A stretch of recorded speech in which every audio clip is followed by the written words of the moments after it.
राहे जुनून शौक में बढ़ने की देर है, मंजिल जगह जगह न बना लूं तो बात क्या। नवाजुद्दीन सिद्दीकी के करियर को देखकर ऐसा लगता है कि वाकई जुनून हो तो कुछ भी हो सकता है। नवाज आज मेरे साथ हैं, क्या हाल है? बस बढ़िया। कुछ भी हो सकता है। कुछ भी हो सकता है। जैसे शुरू में मुझे लग रहा था कि भाई पता नहीं कुछ हो पाएगा या नहीं हो पाएगा, लेकिन कंटिन्यूसली एक चीज़ के पीछे जब पड़ जाते हैं, जिद हो जाती है, तो कुछ टाइम के बाद ऐसा लगने लगता है शायद पॉसिबल हो जाए। लेकिन वही टाइम होता है जहाँ अपने आप को संभल के रखना पड़ता है, क्योंकि आफ्टर लॉन्ग टाइम मैंने जैसे बहुत सारे दोस्तों को देखा अपने। हाँ।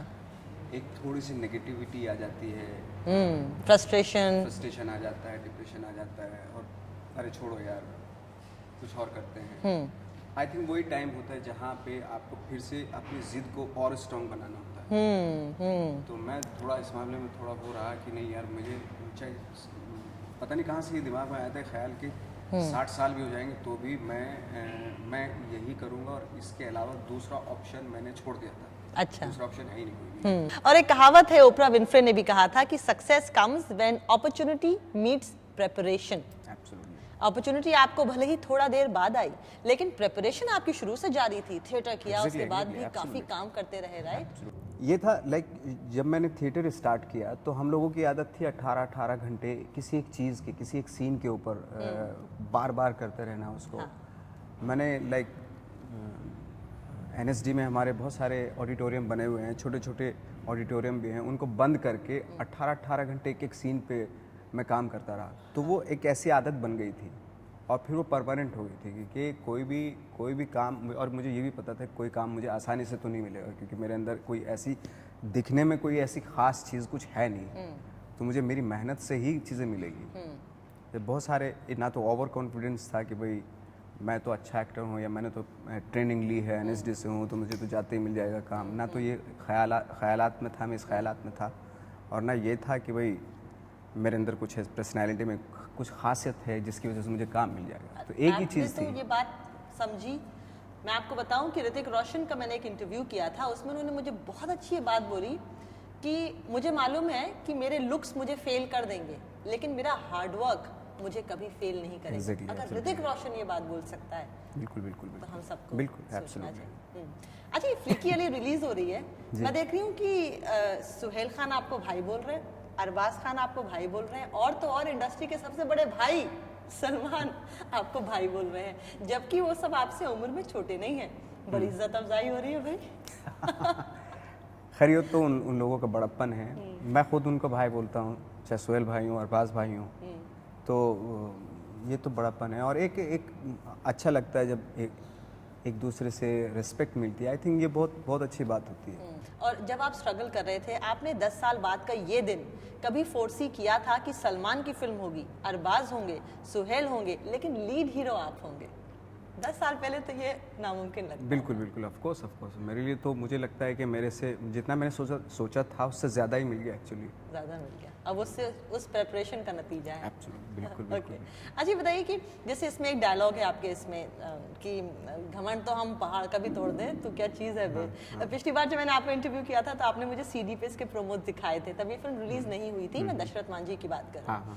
तो मांझी फिल्म का ये जो डायलॉग है, एक तो बड़ा आइकॉनिक हो गया है, लेकिन एक बात, ये प्रोमो सुनने के बाद मुझे एक बात और ख्याल आई कि कुछ लोगों का घमंड भी टूट रहा है। वो लोग इंडस्ट्री के जो ये समझते हैं कि सिर्फ गोरी त्वचा और बॉडी बिल्डर दिखने वाला एक्टर ही हीरो बन सकता है, और सिर्फ खूबसूरत चेहरे ही इंडस्ट्री का हिस्सा हो सकते हैं, उनका ये परसेप्शन भी टूट रहा है। देखिए, जैसे अभी आपने पहले बताया, ऋतिक वाली जो बात बताई, वो एक्चुअली वो वाइस वर्सा है।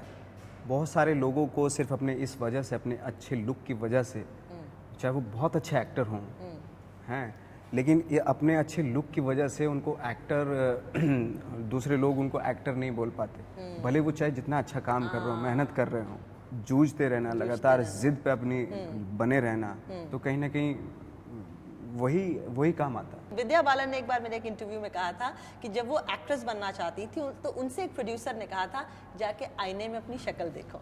फिर कुछ दिनों बाद, कुछ सालों बाद, जब उसी प्रोड्यूसर ने उनको अप्रोच किया फिल्म के लिए, तो उन्होंने कहा टॉक टू माय मैनेजर। आपके साथ आई एम श्योर ऐसा जरूर हुआ होगा। डेफिनेटली हुआ है, बट मेरे साथ ये जब वो लोग आए उस वक्त पे ऑफकोर्स क्यों देंगे मुझे काम वो, क्योंकि मेरी कोई ख़ास पहचान ऐसी कुछ थी नहीं। मैं भी हज़ारों लोगों की भीड़ में शामिल था, मैं भी हज़ारों लोगों जैसा एक्टर था, लेकिन उस वक्त पे ऑफकोर्स मेरे होने से उनकी फिल्म पे कोई फ़र्क नहीं पड़ता था। अब जब वही लोग दोबारा आते हैं मेरे पास, तो मैं बदला नहीं लेना चाहता हूँ कुछ भी। मुझे अगर स्क्रिप्ट अच्छी लगेगी तो मैं डेफिनेटली वो फिल्म भी करूँगा। मैं ऑफकोर्स काम करने के लिए आया था, मैं कोई बदला लेने के लिए तो यहाँ पे नहीं आया हूँ। डिस्पाइट द फैक्ट आपने अभी तक ना तो बॉडी बिल्डिंग पे काम किया, ना आप फेयरनेस की तरफ काम कर रहे हैं। ऐसा क्यों है? जैसे नवाज हम पहले देखते थे, आज भी वही नवाज देखते हैं, जबकि आपको हमने ब्लैक फ्राइडे में भी देखा, फिर उसके बाद हमने आत्मा में भी देखा जिसमें आप बिपाशा बासु के हस्बैंड बनकर आए, करिश्मा हुआ एक तरह से। उसके बावजूद आप अपनी पर्सनालिटी या आप जो एक खूबसूरत दिखने वाली जो रेस है उसकी तरफ भागते हुए नहीं नजर आते। हमारे यहाँ पीठ बाजार लगता है मेरे गांव में, तो वहाँ पे फेयर लवली जो है बहुत रखी रहती है। नाम कुछ थोड़ा सा स्पेलिंग मिस्टेक होती है, वो जानबूझ के करते हैं, नहीं तो ब्रांड सेम हो जाएगा। मैंने वो यूज़ की और लेकिन उससे कोई फ़ायदा नहीं हुआ था, तो मुझे तभी से इस पे भरोसा उठ गया था कि कुछ क्रीम व्रीम कोई कुछ नहीं कर सकती। और फिर बाद में ऐसे इन सब चीज़ों पे मेरा यकीन भी नहीं रहा था। लेकिन हाँ, अगर बॉडी के लिए मुझे कभी कोई ऐसा रोल मिला जहाँ पे मुझे एब्स बनाने पड़ेंगे तो 2-3 तो मैं भी बना ही लूँगा। बस 2-3, 6 तक नहीं 6 तक नहीं जा पाऊँगा। तो सलमान के साथ आपने इतना वक्त बिताया, किक में काम किया, बजरंगी भाईजान में काम किया, वो तो किसी को भी जिम ले जाते हैं, उनके अंडर तो कितने लोग। मैं भी गया था और मुझे भी कुछ टिप्स बताई थी उन्होंने, और कहा था कि रोज़ आना है जिम में। मैं 2 दिन गया और जिस दिन उन्होंने बताया कि कल भी आना है तो मैं उसके बाद नहीं गया। ओके, वो जो डायलॉग है जरा एक बार बोल के दिखा दीजिए। घमंड तो हम, वो ये है कि घमंड तो हम पहाड़ का तोड़ दे, फिर तू क्या चीज़ है बे। और वो जो ओपनिंग डायलॉग है, चड्डी चड्डी चड्डी चड्डी एक से बढ़कर एक चड्डी, रंग बिरंगी डिज़ाइनदार खुशबूदार इज्जतदार चड्डी, हर कलर हर डिज़ाइन हर साइज़ हर फ्लेवर की चड्डी, पार्टी वेयर चड्डी, कॉमन मैन से लेकर सुपरमैन तक सभी के लिए मिलेगी, हर शेप में, नीली पीली सतरंगी और चितकबरी चड्डी, रात के राजाओं के लिए डिस्को वाली चड्डी, रेडियम वाली चड्डी, नाड़े वाली बिना नाड़े वाली, इलास्टिक वाली प्लास्टिक वाली, छोटे बच्चों के लिए स्पेशल छोटा भीम और डोरेमोन छाप चड्डी, बड़ों के लिए टाइगर प्रिंट चड्डी, फुल गारंटी वाली चड्डी, चाहे जितना खेलो कबड्डी टूट जाएगी हड्डी नहीं फटेगी चड्डी, चड्डी चड्डी चड्डी चड्डी एक से बढ़कर एक चड्डी।